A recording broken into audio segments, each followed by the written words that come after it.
Gowri's cook ട്യൂബിലേക്ക് എല്ലാവർക്കും സ്വാഗതം. ഇന്ന് വറ്റമീൻ കൂട്ടാൻ കാണിക്കാൻ പോകുന്നത്. നല്ല കട്ടിയിലുള്ള ചാറോടുകൂടി കുടംപുളിയൊക്കെ ഇട്ട് വെച്ച ടേസ്റ്റി ആയിട്ടുള്ളൊരു മീൻ കൂട്ടാനാണ് ഇത്. വീഡിയോ കാണാം. 3/4 കിലോ തൂക്കമുള്ള 3 വറ്റയാണ് നമ്മൾ ഈ കറി വെക്കാൻ വേണ്ടി എടുത്തേക്കുന്നത്. ഇതങ്ങ് മാറ്റി വെച്ച ശേഷം അതിലേക്ക് അരച്ച് ചേർക്കാൻ വേണ്ടുന്ന മസാല ഉണ്ടാക്കാം.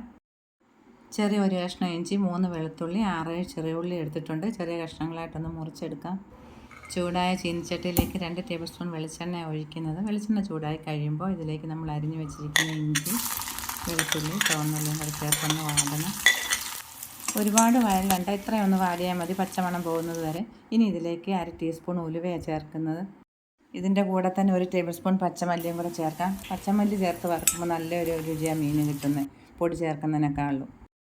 മല്ലി ഇപ്പോൾ ഏകദേശം മൂത്തൊരു ചുവപ്പ് കളറാകാൻ തുടങ്ങിയിട്ടുണ്ട്. ഈ സമയം നമുക്ക് 2 ടേബിൾ സ്പൂൺ തേങ്ങയും കൂടെ ചേർത്തൊന്ന് വറുത്തെടുക്കാം. മീഡിയം ഫ്ലെയിമിൽ വയ്ക്കുക.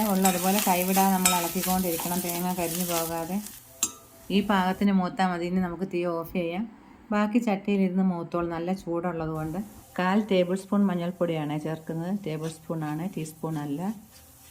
മഞ്ഞൾപ്പൊടിയൊക്കെ ഞാൻ കുറച്ച് കൂടുതൽ ചേർക്കും കേട്ടോ, മീനും എല്ലാത്തിനും. കാശ്മീരി മുളക് പൊടി 2.5 ടേബിൾ സ്പൂൺ ചേർത്തിട്ടുണ്ട്. പൊടികളൊക്കെ ഈ ചൂടുകൊണ്ട് മൂത്തോളും. ചീനിച്ചട്ടിക്ക് നല്ല ചൂടാണ്.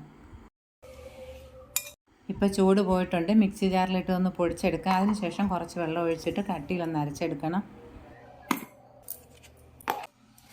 നല്ലപോലെ തണുത്ത് കഴിഞ്ഞാൽ പൊടിച്ചത് സ്പീഡ് ഇത്തിരി കൂട്ടിയിട്ട്, അതുകൊണ്ടാണ് ഇങ്ങനെ ചൂടായത്. കുഴപ്പമില്ല, തണുത്ത് കഴിയുമ്പോൾ ശരിയായിക്കോളും. നന്നായിട്ട് പൊടിഞ്ഞിട്ടുമുണ്ട്. ഇനി ഇതിൽ കുറച്ച് വെള്ളം ഒഴിച്ച് കട്ടിയിലൊന്ന് അരച്ചെടുക്കാം. ഒരുപാട് വെള്ളം ഒഴിക്കരുത്, നല്ലപോലെ അരയുകയും വേണം.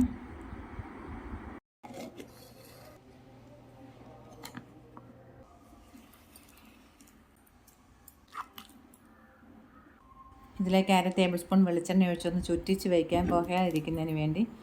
ഇനി ഇതിലേക്ക് 1/4 ടീസ്പൂൺ ഉലുവ ചേർത്ത ശേഷം 3 ചെറിയ ഉള്ളി പൊടിയായിട്ട് അരിഞ്ഞതും കൂടെ ചേർത്തൊന്ന് ചുവക്കാൻ തുടങ്ങുമ്പോൾ നമ്മൾ അരച്ച് വെച്ചിരിക്കുന്ന മസാല ചേർത്തൊന്ന് വഴറ്റിയെടുക്കണം. ആദ്യം മിക്സി ജാറിൽ തന്നെ കുറച്ച് വെള്ളം ഒഴിച്ച് കഴുകിയെടുക്കാം. പിന്നെ നമ്മൾ കുറച്ച് വെള്ളം കൂടെ ചേർത്താൽ മതി. തരിയില്ലാതെ തന്നെ കലക്കിയെടുക്കണം. കുറച്ച് വെള്ളം കൂടുതൽ ഒഴിക്കണം, വെന്ത് കുറുകി വരാനുള്ളതായതുകൊണ്ട് ഒരുപാടൊന്നും ഒഴിക്കരുത്. 1/2 ടേബിൾ സ്പൂൺ കല്ലുപ്പാണ് ചേർക്കുന്നത്, ഇല്ലെങ്കിൽ പൊടിയുപ്പായാലും മതി. കഴുകിയ ശേഷം കുതിർത്ത് വെച്ചിരിക്കുന്ന കുടംപുളി അതിനും ചേർക്കുന്നത്. നമുക്ക് മീനിട്ട് തിളച്ച് കഴിയുമ്പോൾ നോക്കണം, പോരാന്നുണ്ടെങ്കിൽ കുറച്ചും കൂടെ ചേർക്കാം. ഇപ്പോൾ ഈ വെള്ളം ഒഴിക്കുന്നില്ല, വേണമെങ്കിൽ മാത്രം ചേർത്താൽ മതി.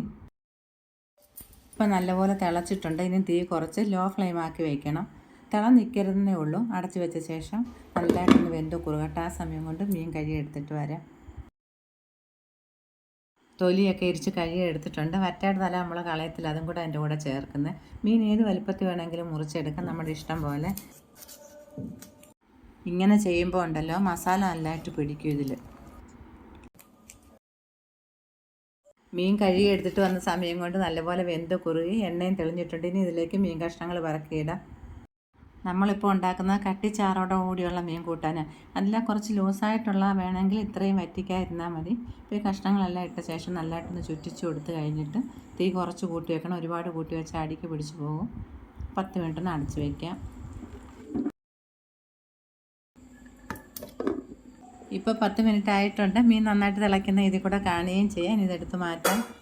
മീനിലുള്ള വെള്ളം ഇറങ്ങിയതുകൊണ്ടാണ് ഇപ്പോൾ ചാറ് കൂടുതലായിട്ട് തോന്നുന്നത്. ഇതുപോലെ ഒന്ന് ചുറ്റിച്ച് കൊടുക്കുമ്പോൾ മീൻ ഉടയാതിരിക്കും. 5 മിനിറ്റ് ഒന്ന് അടച്ച് വയ്ക്കാം. ഇനി അടപ്പെടുത്ത ശേഷം 5 മിനിറ്റും തുറന്ന് വെച്ച് വേവിച്ച ശേഷം സ്റ്റൗ ഓഫ് ചെയ്യാം. ഓഫ് ചെയ്താലും കുറച്ച് സമയം തിള നിൽക്കും. ഇനി ഇതിലേക്ക് 2 പച്ചമുളക് പിളർത്തിയതും ആവശ്യത്തിന് കറിവേപ്പിലയും കൂടെ ചേർക്കാം. മീൻ കൂട്ടാനൊക്കെ വെച്ച് കഴിഞ്ഞാൽ 3-4 മണിക്കൂർ കഴിഞ്ഞിട്ട് വേണം കഴിക്കേണ്ടത്. അപ്പോഴതിൽ എരിവും പുളിയും ഉപ്പുമൊക്കെ നന്നായിട്ട് പിടിക്കുന്നത്. കുറുകിയ ചാറോട് കൂടിയ വറ്റമീൻ കൂട്ടാൻ റെഡി ആയിട്ടുണ്ട്.